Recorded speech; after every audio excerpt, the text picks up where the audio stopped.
السلام عليكم ورحمة الله تعالى وبركاته. عزيزاتي الطالبات، أعزائي الطلبة، مرحبا بكم معايا في فيديو جديد اللي غادي ننتقل فيه لمادة أخرى، هي مادة القانون الدستوري.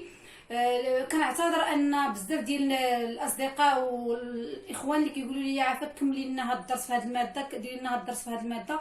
للاسف في هذا الوقت هذا جاني متزامن مع انا كنوجد الامتحانات ديالي، داكشي على كنحاول ناخذ الدروس اللي مهمين واللي راهم مقررين في الامتحان هما فقط اللي كنشرحهم، ولكن باش نحيط بكل شيء ونشرح كاع الدروس فالوقت ما مساعدنيش للاسف. كما قلنا في هذا الفيديو غادي نشوفوا فيه القانون الدستوري. اول درس في القانون الدستوري هو تحديد مفهوم الدستور. التعريف ديال الدستور كتعريف شامل غادي نقول بانه يعتبر الدستور هو القانون الاساسي الاعلى، هو القانون الاساسي الاعلى في كل دوله، يعني اي دوله سواء ديالنا دولتنا ديال المغرب او دوله اخرى، اي دوله عندها دستور ديالها. هذا الدستور هو بمثابه واحد القانون اعلى، هو القانون الاعلى في الدوله، يعني ما كاينش شي قانون فايته، وبمثابه ايضا واحد العمود فقري ديال الدوله، هو العمود الفقري ديال الدوله، يعني هو اللي كينظم ليها، هو اللي كيرسي القواعد والاصول اللي كيقوم عليها نظام الحكم. يعني القواعد والاصول كامله كتلقاها موجوده في الدستور اللي كتنظم لنا الحكم في الدوله. وايضا كيحدد لنا السلطات العامه. شنو هما السلطات العامه اللي كيكونوا عندنا؟ السلطه التشريعيه، السلطه التنفيذيه والسلطه القضائيه.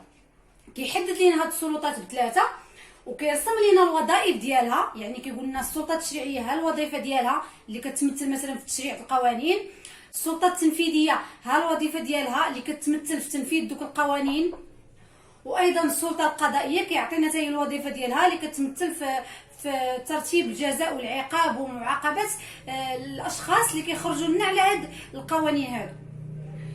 وايضا يضع الحدود والقيود الضابطه لنشاطها، يعني كيحاول هاد السلطات هادو كل وحده يدير ليها واحد القيود ما خاصهاش تفوتهم. يعني السلطه التشريعيه كتهتم فقط ما هو تشريعي، ما كتدخلش في السلطه الاخرى. هذا ما يسمى بمبدا فصل السلطات، يعني كل سلطه عندها اختصاصات ديالها اللي ما خاصهاش تجاوزهم. وايضا يقرر الحقوق والحريات العامه، يعني كيقرر الحقوق والحريات العامه، يعني حقوق الافراد والحريات ديالهم، الواجبات ديالهم ايضا. ويرتب الضمانات الاساسيه لحمايتها، يعني هو اللي كيرتب، هو اللي كيعطينا الحقوق وهو اللي كيضمنها لينا. هذا الدستور هذا كيعطينا الحقوق ديالنا وكيعطينا الحريات ديالنا وايضا كيضمنها لينا باش انها ما تضيعش منه. نتمنى يكون مفهوم هذا التعريف هذا. ننتقلوا دابا ضروري في اي فاش كنشوفوا الدرس ديال تعريف الدستور ضروري ما كنلقاو هذا الاتجاه الشكلي لمفهوم الدستور والاتجاه الموضوعي لمفهوم الدستور.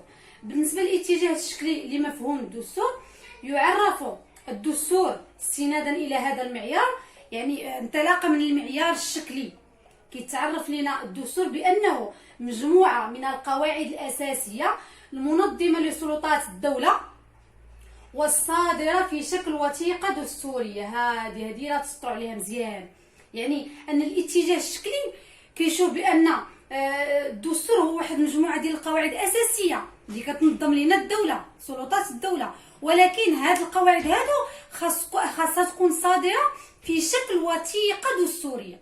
يعني هاد القواعد اللي لقيناهم في بلاصه اخرى او في شي وثيقه اخرى ما نقولوش عليهم راهم قواعد دستوريه، لا، ولكن وقتاش كيكونوا قواعد دستوريه الا كانوا في الوثيقه الدستوريه في شكل وثيقه دستوريه من قبل هيئه خاصه تسمى السلطه التاسيسيه. عقلوا على هذه السلطه التاسيسيه لان هي هذه السلطه التاسيسيه هي اللي كتقوم بالوضع ديال الدستور.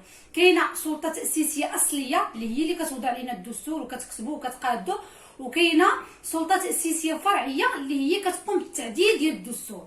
يعني لا الا كانوا شي مستجدات ولا هذه كتقوم هذه السلطه التاسيسيه الفرعيه بتعديل الدستور.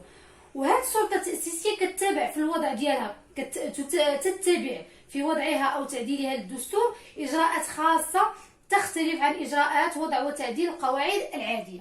يعني هذه السلطه التاسيسيه اللي كتقوم لينا بالوضع، اللي كتقوم بوضع الدستور، كتتابع فاش كتبغي توضع لينا هذا الدستور او تعدلو، كتتابع واحد الاجراءات خاصه وصارمه ومعقده نوعا ما، ماشي بحال الوضع ديال القوانين العاديه اللي كيوضعها لنا المشرع.